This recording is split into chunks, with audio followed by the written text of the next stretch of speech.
Hello and thank you for watching this regional forecast for the Canadian Prairie. I'm Andrew Pritchard, meteorologist with Nutrien Ag Solutions. Well, we're still talking about cooler temperatures across the prairie here. That'll begin to fade as we head into the middle and later part of the week, but not really going to get to anywhere where we're talking about above normal temperatures or anything like that over the next 10 days. It's going to be a drier pattern. We'll talk about why that is here through this video, but not looking at really any chances for significant precipitation across the prairie as we head through this coming work week. The temperatures are cold as we get started, anywhere from -10 to -20 across the prairie on this Monday morning.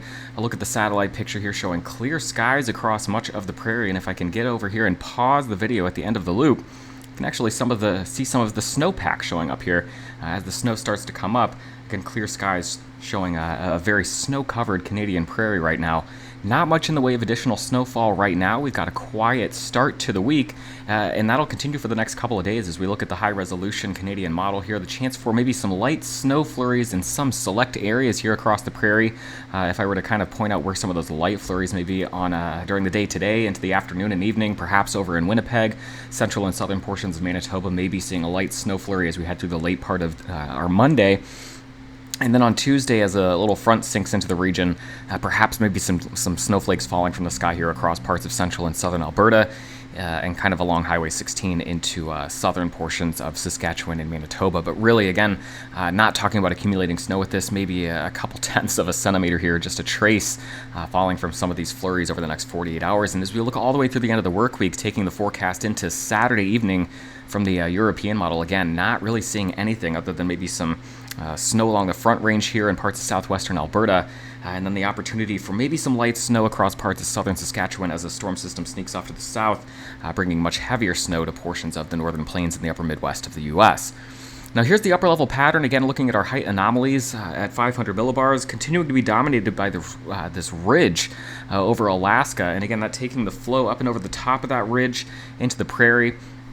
As we look at what happens with that and then continuing to dig little cutoff lows here that swing across the central part of the U.S., that is the real active part of North America as we talk about precipitation. And the reason for that, if we kind of look at the amount of moisture in the atmosphere and the overall flow pattern, again, up and over the top of this ridge in Alaska, we're drawing a lot of dry air down from the Arctic across the prairie. This is just not a pattern that's bringing a lot of deep moisture into the area. So while we'll see these little upper level disturbances kind of coming in up and over the top of that ridge, bringing the chance for maybe some flurries, you really have to head off to the central part of the U.S. where they're tapping into the Gulf of Mexico here and bringing areas of low pressure out of the southwest. These little cutoff lows are running across the midsection of the country, tapping into that moisture there. That's what's leading to a very active period here across the midsection of the U.S. Could sneak in some of that snow here from the northern plains into the upper Midwest, again across portions of southern Manitoba later in the week. But again, as we talk about the prairie, just continuing to get shots of cooler and drier air into the prairie. You can see the flow there bringing in that dry air.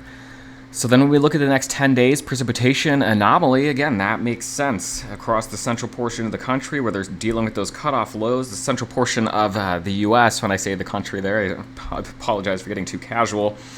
Seeing the active storm track tapping into the deep moisture of the Gulf of Mexico, that's where all the activity is going to be. As we look at this ridge, again, setting up in the Gulf of Alaska, flow up and over the top of that, bringing some moisture into Alaska and northern portions of Canada, but by the time those little systems kind of track into the prairie, really having their moisture wrung out, and so we're looking at a drier next 10 days across much of the Canadian prairie. So then looking at the precipitation forecast and each of these individual storm systems kind of detailing when we could see some of this light snow across the region. Again, chance for some light snow in portions of Manitoba as we head through the end of the day into the evening.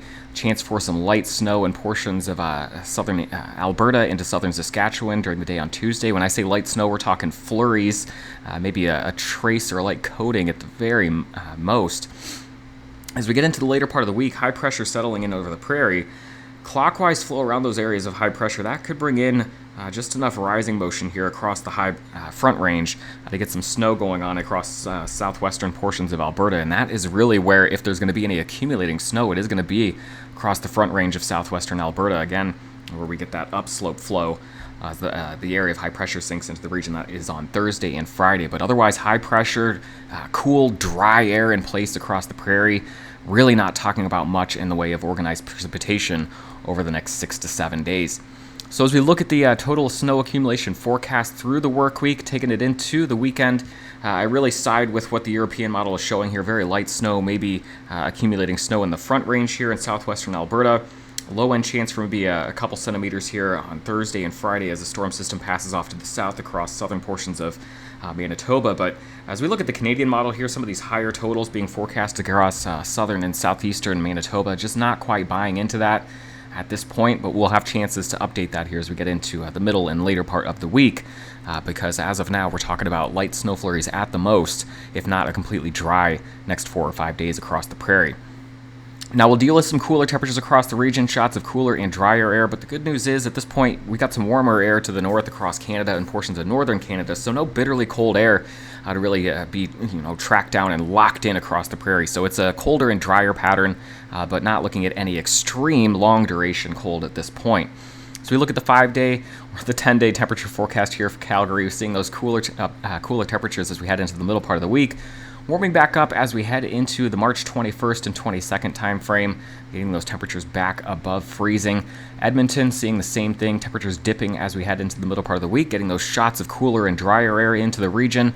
Here's a look at the next 10 days in Saskatoon, Regina, and then in Winnipeg. All these locations showing that late week into the weekend, really early next week, warm up here around the March 21st, 22nd, and 23rd period. So there you have it. Looking at a drier, cooler week across the Canadian prairie. We'll have to look to next weekend into early next week for the first sign of any sort of real pattern change across the Canadian prairie. Have a great day and a wonderful start to your week.